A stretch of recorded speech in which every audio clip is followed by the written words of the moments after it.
everyone, this is Brandy. Welcome back to my channel. I will go ahead and say you may hear noises today. I recently had my oldest daughter move in and she has my cute little grand dog Nugget. But Nugget and my dogs aren't really getting along right now, so sometimes there's some extra noise going on. So the first thing we're going to do today is I'm just going to show you some of my new Etsy listings. Just so you can kind of see what they look like. This is one of the new bracelets that I've listed, and it's made of a fleur-de-lis link, some textured circle links, and then these are the Swarovski pearls. It does have a magnetic closing, so it's easier to put on. This one I think measures 8 1/4 inches. I do have it in the listing on my Etsy shop, and I'll put a link below for everything. It comes with these earrings. They are post earrings. They also have a little fleur-de-lis charm on them and the pearls. Now the other listing I've set up recently, and all these extra strings will be cut off. I just haven't done it yet. But these are high quality glass pearls. I have them strung on stretchy string, and they vary by size. It is in the listing what size each bracelet is. These are the charms that are available. These are free. If you want one of the charms, just put it in your notes whenever you place your order. And I just wanted to kind of go over how to put on a stretch bracelet. A lot of people stretch the bracelet out, but you don't want to. You just want to roll it over your hand onto your wrist. I haven't listed these other bracelets yet, but I will be. And there's a good many of them. Some of them are glass, just regular glass beads. Some are the stretch bracelets, but they look like they are a clasp bracelet. These are made out of the check glass. Those are some of my favorite beads. I really like those. But I will be doing these listings soon. If you do see something you really like, you can leave a comment below and I'll go ahead and add the listing. But these are more of the bracelets I'm going to be listing. And these will probably all be $7. But some are for really small wrist. And I do have a very small wrist. I think my wrist measures like 5 inches.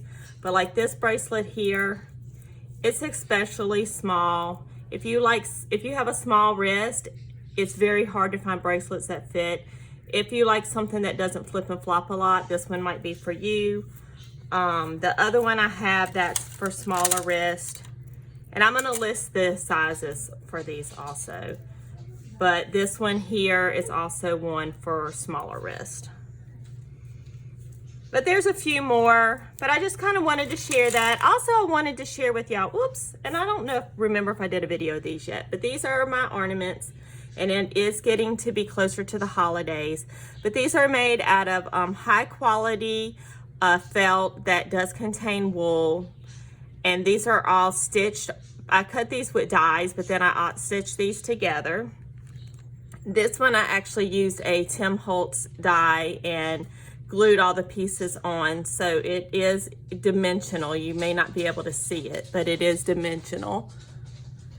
And then these these would make great gift tags, or to add to your package, or just to use as an ornament, or both. But it does have the string on it. But these hold a little treat. Like you could put, it does have a chapstick in there, but you could put like a little small chocolate bar or whatever in there. And those are also hand stitched, made out of the same wool. So I just wanted to share some of that with y'all today.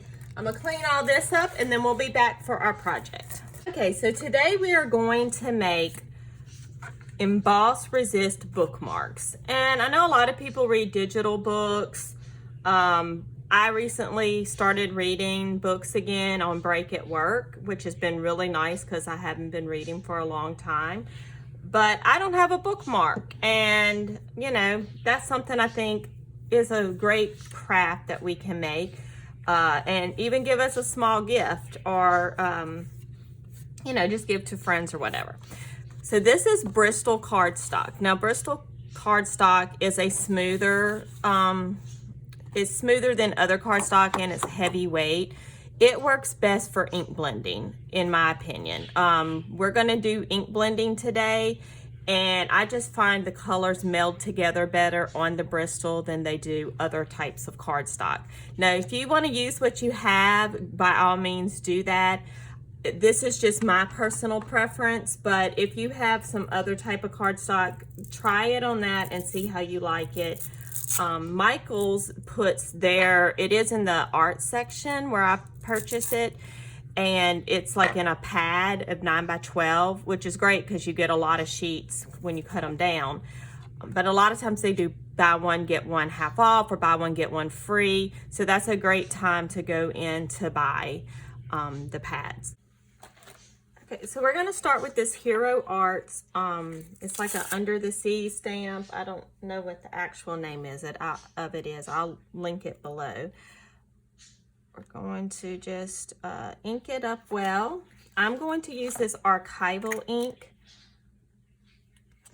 It does dry quickly, but you want to just make sure that you don't use your embossing ink on it before it's dry all the way, or it will smear.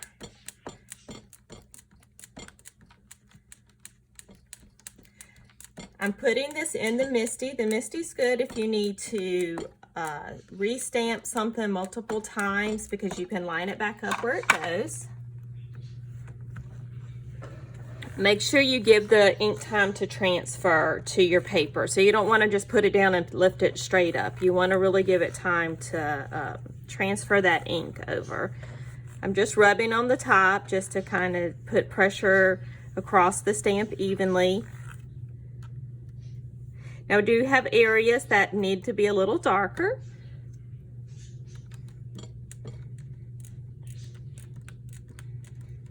I'm just going to go back with the ink. Hope everybody's having a great day. I really appreciate y'all all tuning in. Now, I will say, even if you're using the Misty, be very careful, like if you're doing a background stamp like this, that you do not move your paper, because you don't have a magnet in there holding it down. So you just want to make sure you don't move your paper, because then you're going to kind of get like a blurred looking image.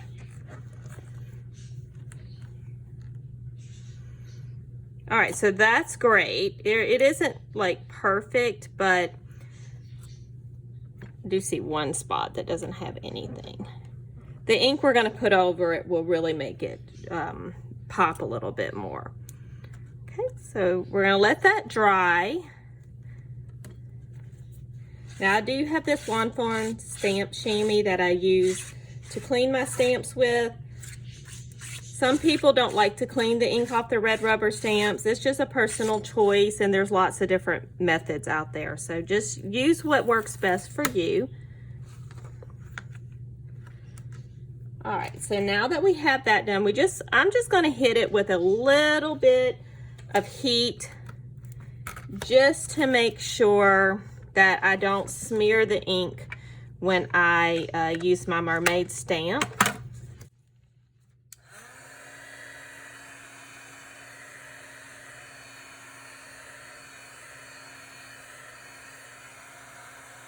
Flip it over will help it. If it started to warp the paper, we'll just kind of even it out a little bit.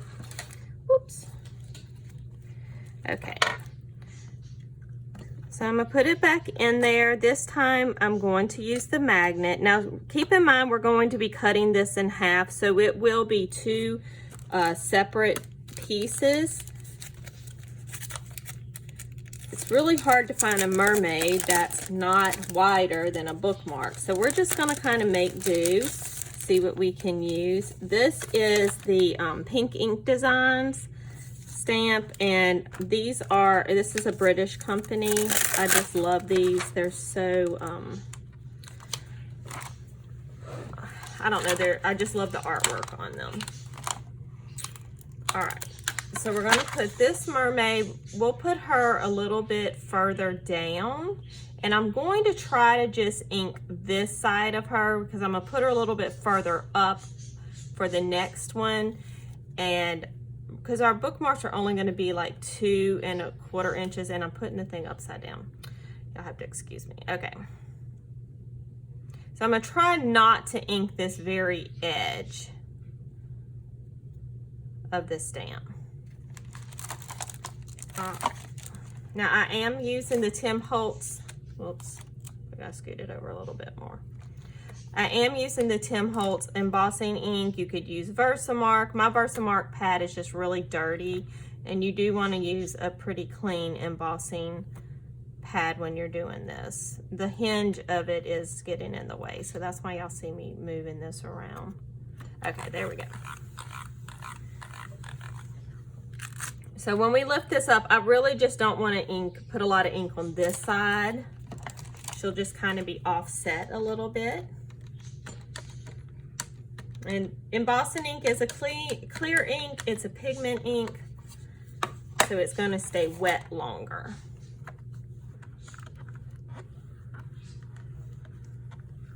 And that's going to allow us to put the embossing powder on there. All right, so you really can't see it. It's there, but you can't see it very well. But it's going to really pop when we do the resist with it.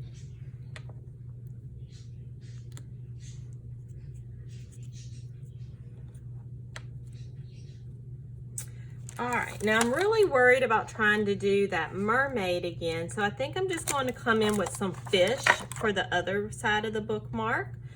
Clean this up, especially since I can't see where this one is stamped. I might go ahead and emboss that, and that way we can see her a little better. I don't want to stamp anything on top of the other, so let's do it that way. Makes a little more sense. This stamp set is really cool. All right, let me go ahead and do the embossing. I'm using a clear embossing powder. You can do emboss resist with white powder, but because we want our image to show through, you want to use the clear embossing powder. I'm also using a fine detail powder. It just works a little better if you have images that have small lines, especially like sentiments or fine detail stamps. It's just not going to blob as much. Also melts a little faster.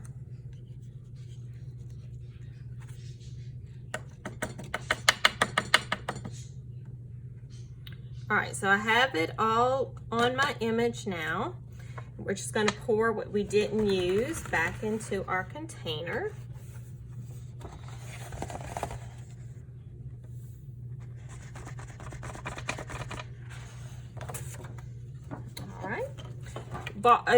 These jars look really tiny when you buy embossing powder, but you will have them a really long time. They really go far.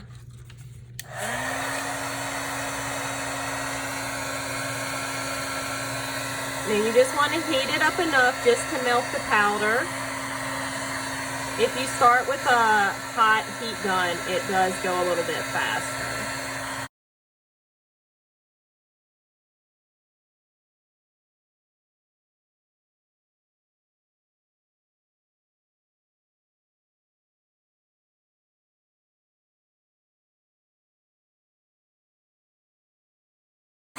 All right, just make sure you don't burn it. You don't want to do it too long.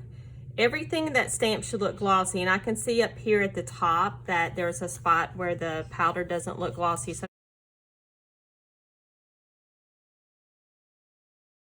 all right, so if all your powder, where your powder was, looks glossy, I don't know if y'all can see that or not, but there's a glossiness here where the powder is. But that'll allow me to see where we've already stamped so I can add the fish. So we'll use the Misty again for better placement.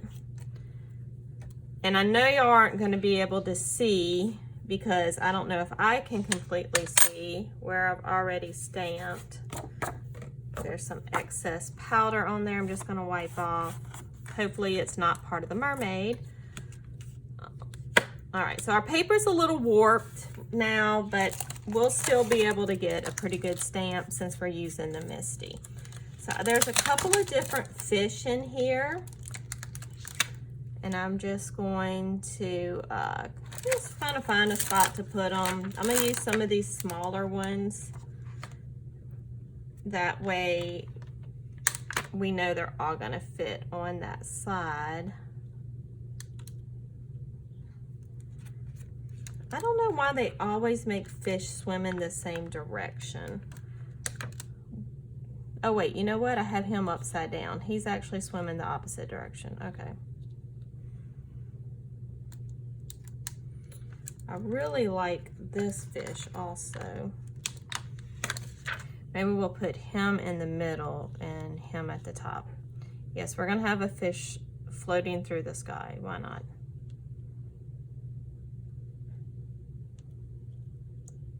Okay.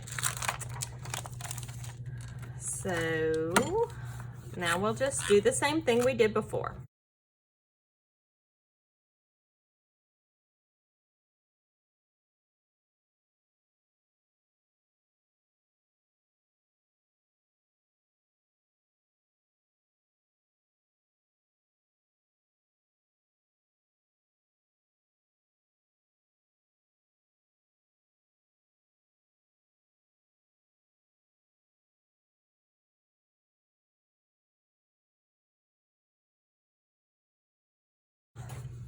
Okay, so we're just going to let this cool a few minutes. I'm just making sure all that powder was melted. Like, it's kind of hard to see, but it'll be glossy. So everywhere we have the clear powder is going to resist the ink we're going to put on top of it. The colors we're going to use today are all Distress inks, and the colors we're using are Salty Ocean, Peacock Feathers, and Chip Sapphire. I will be using the Tim Holtz ink daubers, or I don't know what these are called, but those are what we're using today. You do want a piece of scrap paper, and that'll just help with daubing off some of the ink off your ink blender. That's what they're called, an ink blender, see? Before you apply it to your paper. I mean, full disclosure, I made one and I didn't like it, so I'm doing this part again. That's why my fingers are already blue. It just turned out bad, and I'll show y'all what it looks like at the end. Oops. It was just bad design choice. All right, so what I'm using, what I'm doing now is I'm just making sure I have a lot of ink on the dauber. I'm going to start with our darkest color, and we're just going to go around the outer edges with that darkest color.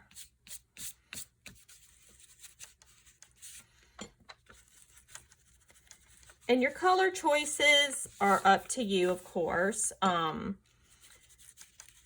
Just want to make sure you pick colors that work well together, because if you don't, then you'll probably get like brown, nasty looking, unless you want that. Some projects you may want kind of a grungier look. So it just kind of depends on what your design choice is going to be. I hope y'all not getting too much of a shadow. I really need to work on my lighting. Now, I do recommend you have a piece of paper you can kind of put your fingers on top of, because you don't want to get fingerprints. I'm just going to use this little scrap piece of paper. You can already see where we have some of our stamping that isn't taking the ink. So that's where the resist comes in. All right, so I'm just going to do, let's see, we'll do the Salty Ocean next.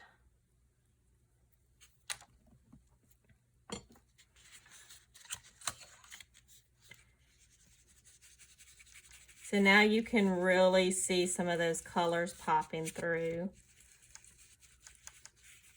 Now, if you're using the Bristol cardstock, it is going to allow that ink to be applied a little smoother than if you were using a regular cardstock. So keep that in mind. Just practice with whatever cardstock you have. The ink brushes also make the ink apply a little bit better. You'll just get a different application. It'll take you a little longer. Like let's see, these kind of brushes is what I'm talking about. These, you'll get a little softer application with those. but they do allow you to blend a little better if you're not using the Bristol cardstock. All right, so now we're going to move on to our peacock feathers. You can really see our mermaid starting to pop, the top of our mermaid. Don't want to get that ink everywhere, so we're just going to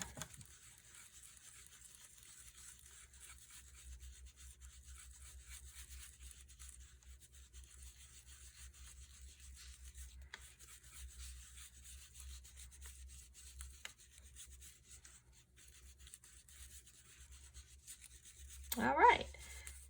So just going to keep blending those colors out until I'm happy with the outcome, and you can just keep going back and forth over your colors, blending over the lines where the colors meet with each other until you're happy with the way it looks.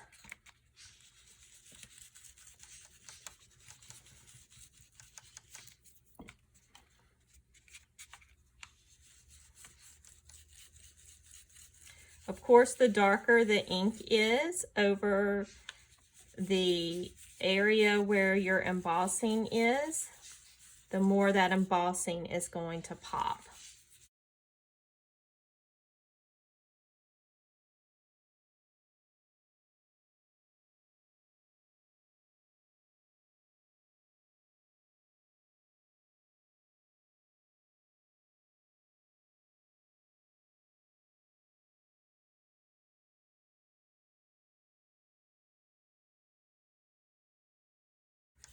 I also feel like this fish has so much going on behind him. You're not seeing him that well. So I'm just going to go over him with a little bit more of the chipped sapphire because it is a darker ink, just so he pops a little bit more.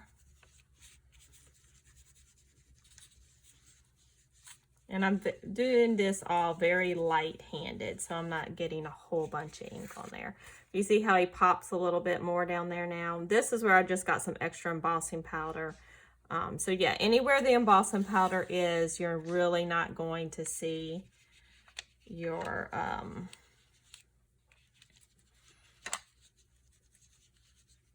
you're not gonna, the ink's not gonna pick up.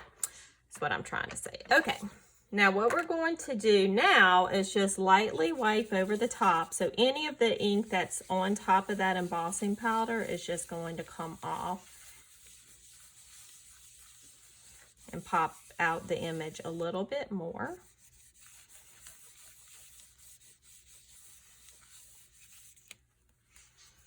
Okay. Now remember, we want to do this as bookmarks. So this paper is 4.5 by 6 because this paper when I bought it was 9 by 12. So I just cut it into quarters. So we're going to cut it right in half down the middle at 2 1/4.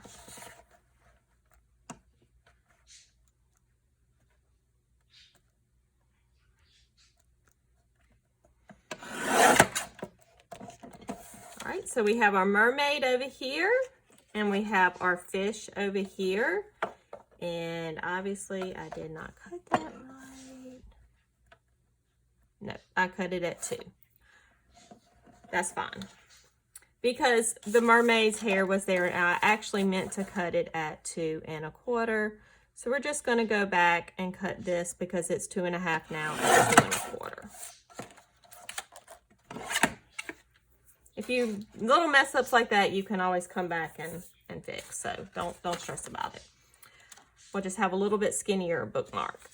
So I'm just going to go back with the chipped sapphire around this cut edge of the card. So we still have that dark edge around the bookmark.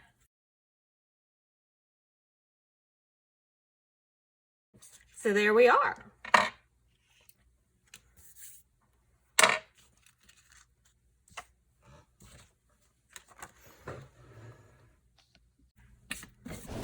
I'm going to make a second set of bookmarks and just going to let y'all watch while I speed up the video.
The colors we're going to use are Twisted Citron, Squeezed Lemonade, and Spiced Marmalade.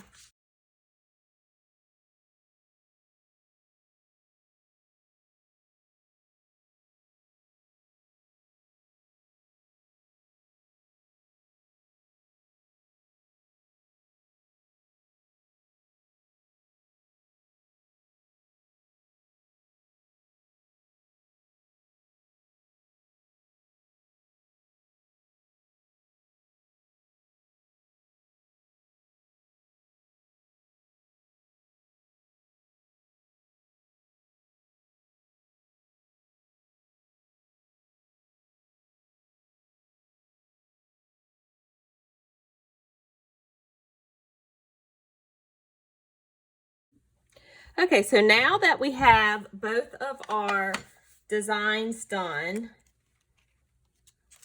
which I did forget to come back and wipe this down just to get any extra ink off the top of it, which I can see there's extra ink on there.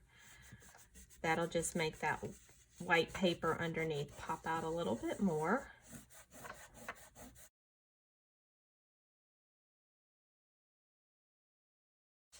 You can really see the difference between the one I wiped and the one I haven't wiped. So it really does make that image pop a little bit more. So don't forget this step.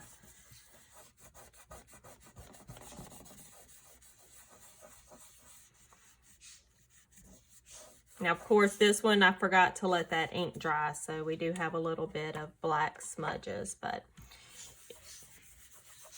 it still works. All right, so you see if you have something that has a lot more designs under it, your image isn't going to pop as much as if you have something that's just like a sentiment for this. So you kind of decide what look you want in your final product to see what you want to do. So the next thing I'm going to do is just add some ribbon in the top. And we will have our completed bookmark. I want to use, let's see, I think we're going to just use the white. I want to use some fancier, thicker ribbon. I like the look of that. Just cut, this is just some organdy ribbon from Michael's, Hobby Lobby, one of those stores. So all we're going to do now is use the crocodile or whatever hole punch you have. You could just use a standard hole punch even. And I'm so scared to get blue all over everything because I have blue fingers.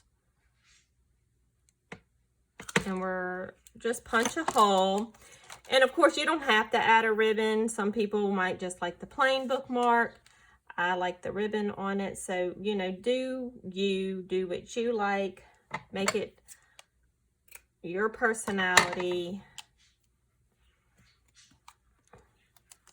I'm just going to do this one because I need to go wash the blue off my fingers. Oops, I probably need to get in the camera. Okay, sorry about that. So all I did was punch the hole, looped over the ribbon.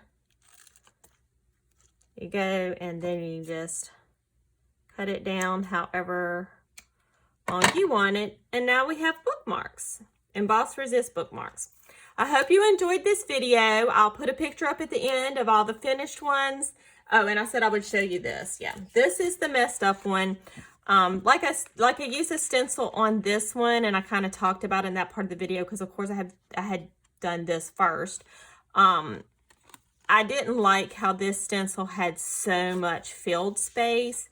If I would have done it a little different, like you put a color behind it first before I did the stencil, or and the embossing, or if I had colored it in with like alcohol markers or something, I would have liked the way it turned out better. So just keep that in mind when you're choosing your stencil or your stamp, you know, how much open area is going to take embossing powder, because you may not like the effect. And this might be something you like. So, you know, just keep in mind what you want your design to look like.